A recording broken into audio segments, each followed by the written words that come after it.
Porque a gente sempre imagina o sonho, vou comprar um carro zero, vou não sei o quê, ficar rica. Sabe qual é o sonho da Gabi? A única coisa que ela queria é ter um pouco de paz quando chegasse em casa. Esse era o sonho dela. Ela quer chegar em casa e curtir a família dela. Curtir só isso. Bem-vindo ao Projeto 2008, um programa que ajuda você a acelerar a realização dos seus sonhos, de segunda a sexta, às 8 e 8 da noite. Oi, eu sou o Joaquim Braga Neto. E hoje, uma moça, a Gabi, ela me perguntou: Joaquim, esse papo de realizar sonho é meio complicado, porque, cara, tu não conhece meu marido. E o cara é grosso pra caramba, agressivo, xinga, fala besteira. Como é que dá pra realizar sonho casada com um cara como esse? E às vezes a gente pensa que a realização dos sonhos é comprar uma casa, sei lá, viajar pelo mundo, cada um tem um sonho, assim, uma viagem, né? Assim, uma coisa. E às vezes o sonho da gente é uma coisa muito mais simples do que algo assim tão mirabolante. E o que eu estou chamando de simples? Viver em paz com a sua família. Isso pode ser um sonho. Ah, Joaquim, eu já vivo em paz com a minha família. É, você. Mas algumas pessoas têm dificuldade de viverem em paz dentro da própria casa. Porque que na rua, né, as coisas sejam difíceis, vá lá, tudo bem. Então você, tem um momento difícil na rua, lutando para ganhar teu pão de cada dia, dando duro, enfrentando um monte de dificuldades, tudo bem. Mas quando você chega em casa, eu quero descansar, eu quero tomar um banho, eu quero botar meus pés para cima. Claro que se tiver que fazer um jantarzinho para as crianças, essas coisas a gente faz. Mas eu já estou na minha casa. Deixa eu levantar um pouquinho aqui. Na minha casa, eu já estou numa situação, por mais que eu ainda esteja trabalhando lá, lavando uma loucinha, arrumando alguma coisa, quem tem filho em casa sabe que a situação é um pouco mais complicada, né? E às vezes a gente tem que cuidar das crianças, às vezes estão fazendo o dever de casa, colégio, aquele negócio todo. Mas é o meu cantinho. A minha casa é o meu cantinho gostoso, é o meu retiro espiritual, é o lugar que eu quero me sentir bem. É um lugar meu. E aí você imagina, eu fiquei pensando na situação da Gabi, cara. Você imagina, depois de um dia difícil na rua, depois de uma luta difícil, você chega em casa, você encontra uma guerra, maior ainda, que é o seu marido brigando, falando palavrão. Às vezes o cara bebe também, não era o caso dela não. Mas grosseiro, né? Tudo tá ruim, critica tudo. Então eu fico imaginando, na hora que a mulher vai para casa descansar, ou querer ter aquele momento paz, né, dentro de casa, curtir os filhos, né, mesmo que esteja fazendo alguma tarefinha, mas, curtindo, né, quer ficar de boas dentro de casa. E aí vem com grosserias. Joaquim, como? Como é que a gente pode realizar sonho numa condição dessas? Eu achei super interessante essa colocação, porque a gente sempre imagina o sonho, vou comprar um carro zero, vou não sei o quê, ficar rica, comprar... Não, cara, sabe qual é o sonho da Gabi? A única coisa que ela queria é ter um pouco de paz quando chegasse em casa. Esse era o sonho dela. É o sonho dela. Ela quer chegar em casa e curtir a família dela. Curtir, só isso que ela quer. Esse é o sonho dela. Cara, eu fiquei assim tão impressionado com esse depoimento dela. Eu achei uma coisa assim tão simples e ao mesmo tempo dificílima, porque como é que ela colocou muito bem, e eu já botei aqui para você, como é que eu posso realizar sonhos se minha casa é uma guerra quando eu chego em casa, e aquelas grosserias, palavrões, reclamações, violência, aí o marido dela, que já é um cara meio grosseiro, agita as crianças e as crianças ficam ansiosas e ficam nervosas. Agora, nem lembrava disso, mas agora eu estou lembrando de um outro caso, que a Márcia, que está aqui assistindo a gente, vou aumentar um pouquinho mais o Instagram, ela contou um caso, e aquilo me chamou a atenção também, né, que são as doenças psicossomáticas.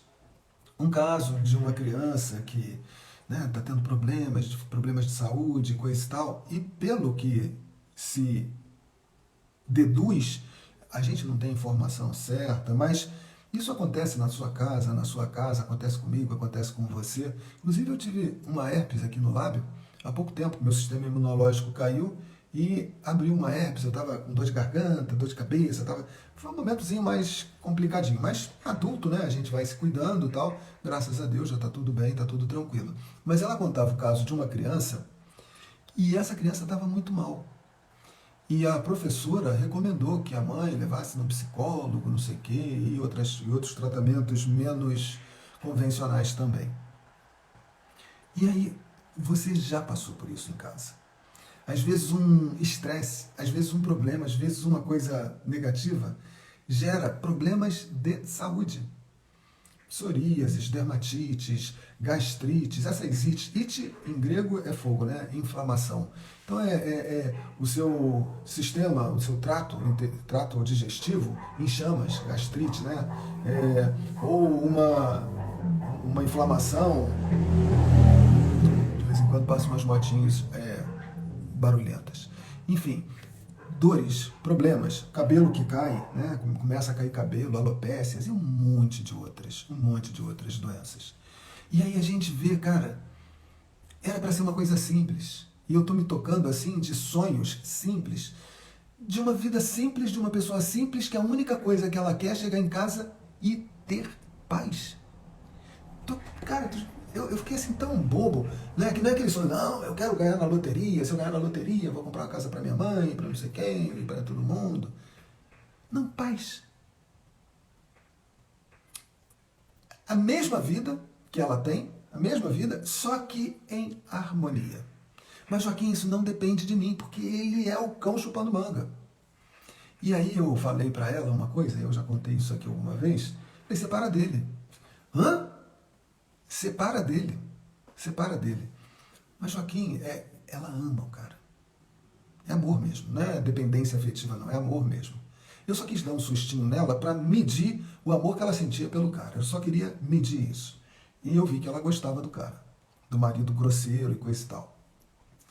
Aí eu falei, Gabi, quando eu falo em separar, eu vejo você como uma mulher tranquila, uma mulher boa, lutadora, guerreira. Você é o esteio da sua família, contribui com as despesas do dia a dia, né? Porque você tem o seu salário, você ganha a sua grana. E você também é uma referência para a família. Você é o ponto de equilíbrio da sua família. Ah, Joaquim, mas está difícil equilibrar alguma coisa naquela casa. Ali parece uma guerra, cara. Por isso que eu estou falando para você se separar dele. Quando eu falo em se separar, antes de você desligar a live, se você é uma pessoa conservadora, é assim, a Gabi é uma pessoa bem iluminada. Não estou dizendo que é santa, não. Mas é uma mulher leve, uma mulher boa, tranquila, uma mulher da paz, uma mulher séria. Ama a família dela, os filhos, o trabalho, é uma pessoa proativa, uma pessoa que contribui, está sempre, todo lugar que ela vai, se vai ter uma festinha na casa de alguém, ela vai lá, ajuda a lavar as louças da casa do vizinho, da casa da mãe, da casa da filha. Ela é uma pessoa que está sempre contribuindo. Depois eu vou ler o que a Malu falou aqui. Sempre ela entra com alguma contribuição. É para dar um dinheiro, é para tudo. Ela está sempre colaborando, sempre somando. Essa é a Gabi. Já o marido dela, que eu não vou dizer o nome, já é um cara, ele é aquilo mesmo, mal-humorado, sempre com cara feia, parece que ele é o dono da verdade, critica todo mundo, está sempre sendo grosseiro, sempre tem uma crítica. A pessoa pode ser quase santa, ele vai ver um defeito naquela pessoa, ou porque é feia, ou porque a voz é de cana rachada. Se tiver um defeito, ele aumenta, se não tiver, ele inventa. Esse é o marido dela. Então, uma pessoa muito... Né, a pessoa que critica todo mundo, você é burro, você é feio, você é fanho, você é gago, você é não sei o quê. A pessoa que fala assim, quando ela julga os outros, ela na mesma hora ela já está se colocando numa condição de superioridade. E essa superioridade não existe no caso do marido dela. E ele se coloca nessa condição porque ele é um cara muito orgulhoso e muito difícil de admitir erros dele. Aliás, impossível, né? E essa pessoa é uma pessoa doente. Ele é uma pessoa que vive num padrão vibratório horrível. Então eu coloquei, Gabi, você está aqui no alto. Você é uma pessoa que capta as vibrações sutis dos anjos, de Deus, né, das pessoas elevadas, dos espíritos superiores. Você é uma pessoa que você está numa faixa muito legal. E ele é um cara que está lá embaixo. ele capta vibrações horríveis. As ondas, né, que a gente vive num oceano de ondas, né? As ondas que pairam aonde está uma mente elevada, como a da Gabi, são ondas muito sutis, muito leves. Ela tem inspirações muito elevadas. Já o marido dela não. Ele é muito pesado. Ele só não é marginal, não é criminoso, não é bandido, não é nada disso. Mas é uma pessoa muito grosseira mesmo. Então, o que a Gabi transmite quando ela está numa coisa de paz são mensagens positivas. É um beijo, um abraço, um sorriso. Tudo que ela faz irradia coisas boas. Claro que às vezes, quando ela está em casa, né, e o marido enchendo o saco, tem horas que a gente cai, né, no padrão vibratório e chuta o balde, né? É meio complicado. E é o caso com ela. E eu estava falando, Gabi, não junta. Mantém-se separada. Fica aqui no alto, você deixa ele aqui embaixo. Mas às vezes o cara vai cutucando, daqui a pouco estão os dois brigando lá no meio da lama, aí grosseria, pra que eu tô casada, o que eu tô fazendo nessa vida, minha vida é um inferno mesmo, é uma droga, eu fico com pena das crianças, se não fosse as crianças já tinha me separado, aquelas, já ouviu essa novela, né? Essas histórias são recorrentes. Falo, não vem não, fica separada, fica lá na tua. E quando você estiver lá no alto, você vai ver que ele, que está aqui embaixo, ele é uma pessoa doente. Ele é uma pessoa doente. E o que ele está transmitindo, o que ele fala daqui? As vibrações que passam por aqui, né? Que são vibrações muito pesadas, é onde ele mora, nessa parte do oceano de vibrações muito ruins. Então o que ele fala, o que ele transmite, o que ele sente, a forma como ele vê, é relativa a essa vibração pesada onde ele se encontra. E ele não podendo ir até você, ele vai te cutucar para você descer até ele. Não entra nessa. Mantém a sua separação. Fica você nas vibrações sutis daqui de cima e deixa ele lá embaixo, nas vibrações pesadas daqui de baixo. É assim que deve ser. E quando você estiver de lá, você vai ver que aquela coisa ruim, se a gente pudesse, se palavras tivessem cor e cheiro, as dele não seriam muito iluminadas e nem cheirosas, né? Porque ele está num pântano, numa lama, numa coisa ruim. Então o que ele transmite é ruim. E o que significa isso em termos espirituais, mentais? É que ele é uma pessoa doente. Ele é uma pessoa doente. E se ele é uma pessoa doente, o comportamento dele é falar coisas ruins, ser grosseiro, é assim. Agora, quando você percebe, né? Vamos imaginar, se em vez dele estar nessa vibração pesada aqui de baixo, vamos imaginar que ele tivesse um câncer e que tivesse com os dias contados. Você não teria pena dele? Porque é uma doença física, ele vai morrer daqui a pouco e você o ama de paixão, e aí você ia ficar com pena dele. Mas a doença dele é pior do que câncer. Porque o câncer, depois que a pessoa morre, eu não vou entrar nessa história não, porque vai demorar para eu falar isso, né? O corpo morreu podre, vamos chamar assim, mas a alma saiu purificada. Uma pessoa como o marido da Gabi, que eu não vou botar nome, é uma pessoa que ele pode até ter um corpo forte e saudável, mas o que é ruim nele é a alma, que está podre, entre aspas, né? Não existe alma podre. E quando ele morrer, é essa alma que ele vai devolver para o Criador. Uma alma muito comprometida. E aquele que morreu de câncer, ele pode ter sido purificado pelo câncer. É isso que eu não estou querendo entrar, porque não é o tema do nosso papo de hoje. Então, às vezes, uma doença física horrível, essa Covid que matou muita gente por aí, né? Muitas pessoas podem ter sido libertadas, muitas almas podem... A pessoa pode ter morrido com falta de ar, uma morte sofrida, mas depois ela encontra, né, a luz, encontra a paz. Mas agora uma pessoa que a alma é ruim, ela não vai encontrar paz depois da vida, né? E eu acredito que haja vida depois da vida. Então, quando você olha para esse cidadão aqui embaixo, lá do alto, e olhando lá de cima, você vê, cara, como esse cara é doente. Você passa a ter misericórdia. Primeiro você compreende que o que ele fala é sujo, fedido, porque ele está doente. Então a alma dele joga coisas ruins para fora, porque ele está doente. A segunda doença que você vai reconhecer nele é o orgulho, e ele não vai admitir que é uma pessoa doente. Você fala, poxa, vai fazer um tratamento, procura um psicólogo, uma igreja, eu não sou maluco, eu não gosto de igreja. Tudo bem. E ele acaba infernizando, tocando o terror dentro de casa. E aí, a Gabi, que é uma pessoa do bem, ela fala assim, Joaquim, é muito difícil realizar sonho nessa condição. E aí eu entendi, né, por intermédio da Gabi, que às vezes o sonho pode ser você ter paz dentro da sua casa. E aí eu falei para ela, Gabi, mantém-se lá em cima, e quando você tiver compreensão de que ele é uma alma doente, é uma pessoa doente, quando você tiver compreensão de que o que ele faz é a manifestação da doença dele, então você vai compreender, vai ter misericórdia dele, vai sentir pena, né? Como a gente sente pena de uma pessoa que está doente, principalmente se for um ente querido. E a terceira coisa é que você vai amar, não o que ele faz, mas a pessoa. E no momento que você não desce para a lama onde ele se encontra, e você tem esse sentimento de compreensão, misericórdia e amor, ele para de brigar com você. E por parar, e ao parar, esse amor teu vai dissolver o orgulho dele. E ele vai se tornar uma pessoa mais leve. E pouco a pouco, ele sai daquele padrão viciado de brigar, criticar, porque ele vai ver que você não está entrando na dele, e ele vai subindo. E vai se relacionar com você num padrão vibratório saudável. E aí você vai falar assim, cara, eu realizei um dos sonhos mais difíceis da minha vida. E eu vou terminar essa história, porque essa história tem uma parte que é real, e eu vou contar essa parte real para você agora. Mas antes, eu vou ler o que a Malu escreveu.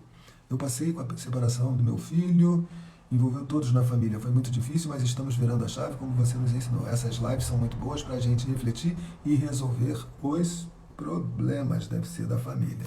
É isso aí, Malu. Eu fico feliz de receber esse depoimento teu, porque isso sempre estimula a gente a continuar a fazer o trabalho da gente, né? Sempre bom.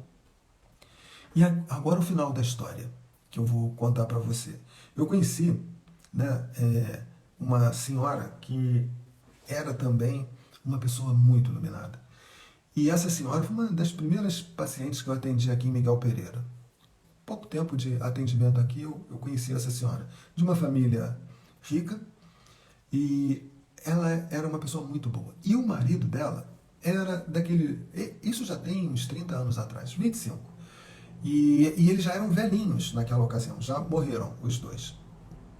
E o marido, na época de jovem, ele era mulherengo, tinha um monte de... E ela aguentava aquilo tudo, ela sabia disso tudo, era uma pessoa assim... Mas ela era assim, uma pessoa que parecia que estava acima do bem e do mal. Assim, as coisas parecem que não afetavam ela. Né? Ela era uma pessoa muito sábia. Bom, os anos se passaram. E o velho, né, que na época era jovem, pintando e bordando, e mulherengo, um monte de mulher, as pessoas sabiam. Havia um certo respeito, ele escondia dela, mas no fundo todo mundo sabia mesmo, e ela fingia que não sabia. Bom, os anos se passaram. Lá pelas tantas, já eles velhinhos, eu só peguei no final da história. Ela ficou muito doente. Essa senhora ficou muito doente. Cara, eu vou te contar uma coisa que eu nunca vi. Eu nunca tinha visto antes e nunca vi depois. Esse velho, depois de velho, ele comprava livros de medicina. Ele estudava medicina em casa, né, para ajudar a mulher dele. Eu fiquei assim tão impressionado com aquilo. Ele estudava a fundo, não era assim, passava os olhos, não. Ele estudava mesmo. E ele conversava comigo assim, com muito conhecimento sobre a área de saúde. E ele falava das doenças lá da mulher dele, assim, com muito fundamento, com muito conhecimento. Pô, eu trabalho com médico a minha vida inteira, né? Meu pai é médico, era médico. E, enfim, na família tem um monte de médico, então... E vivo entre médicos, né? Eu trabalho numa secretaria de saúde há quase 30 anos já. Então a gente conhece, né? E ele conhecia também. Eu fiquei bobo, assim, o cara estudou medicina para ajudar a mulher dele, e dentre os estudos que ele fez, ele entendeu que era interessante ela fazer uma terapia e levou para mim, que era o psicólogo mais carinho na época. Ele achou que por ser mais caro era o melhor. Então ele quis sempre dar o melhor para ela. Ó, eu vou dizer uma coisa para você, porque eu acompanhei durante um tempo essa senhora que nem precisava de terapia. Ela gostava de ir na consulta, e eu sentia que era um alívio para ele saber que ela estava gostando da terapia, que estava curtindo, esse negócio todo, né? Então eu acabei ajudando bastante. E eu vou te dizer que se não fosse ele, ela teria morrido muito tempo antes. Então, às vezes você está reclamando, né? No caso, voltando aqui à história da Gabi, eu contei esse caso para ela. Você está reclamando, tal, e coisa e tal, e quando você consegue resgatar da lama uma pessoa que você ama, pode ser um filho que esteja nas drogas, um marido que é uma pessoa grosseira, né? Às vezes mulherengo, nem é o caso do marido da Gabi, não. Mas quando você resgata, eu vou pedir licença aqui, vou contar outro caso. Quando você pega um cachorro na rua, quase morrendo, magro, doente, e você pega esse cachorro e cuida dele, cura ele, cara, esse cachorro, ele vai enfrentar um leão, um pitbull para te salvar, porque ele vai ter tanto amor por você que ele vai fazer qualquer coisa por você, ele vai entregar a vida dele para salvar a tua, ele vai fazer isso. E uma pessoa que você resgata da lama, da situação difícil em que ela se encontrava, que foi o caso dessa senhora, isso há uns 25 anos atrás. Cara, o velho fazia tudo por ela. Porque ele sabia que ele devia a vida dele, né, a ela. Ela era a segurança da família dele. Ele ganhava muito dinheiro, mas ela era a referência dentro de casa. E quando ela ficou mal e ele viu que ia perdê-la, ele fez de tudo e ele conseguiu salvar a velha. E às vezes você está reclamando, mas a gente não sabe o dia de amanhã. Eu não estou querendo fazer campanha para não separar, para nada disso. Não, pelo contrário, eu estou falando separa. Né? Fica você numa vibração leve, deixa ele lá na vibração ruim. Deixa ele falando sozinho. Ele vai falando das besteiras que ele quiser falar. Mas você se mantém no salto. Né? Salto alto. Se mantém bem, de boa, tranquila. Né? Cara, vai chegar uma hora que ele vai cansar e vai ver que você já era para ter dado um pé na bunda dele há muito tempo. E que você não fez isso porque você é uma pessoa iluminada. E aí um dia ele vai reconhecer isso. No começo não. Mas depois ele vai ver, caraca, eu devo a minha vida a essa mulher. Eu contei 2 casos de mulheres, mas pode ser o contrário também. Você pode ser uma mulher difícil e teu marido te segurar e aguentar você. Né? Isso também pode acontecer e é comum. Então, isso não faz a menor diferença. Por acaso, os 2 casos que eu contei são de 2 mulheres iluminadas. E eu me dei conta que um sonho, você que tem uma família harmonizada, que a sua família é boa, que você consegue estabelecer um ambiente harmonioso dentro da sua casa, você pode estar vivendo num sonho e nem sabe. Isso não te impede de você buscar outros sonhos, obviamente, né? Eu estou sempre atrás, estou sempre buscando coisas novas. Mas muitas vezes é isso. Eu fiquei tão assim, impressionado com a simplicidade do desejo da Gabi. Ela simplesmente queria chegar em casa e aquela casa dela ser o conforto, ser o lenitivo do dia dela, de um dia difícil. Quando ela chega em casa, ela encontra amor. Era isso que ela queria. Esse é o sonho da vida da Gabi.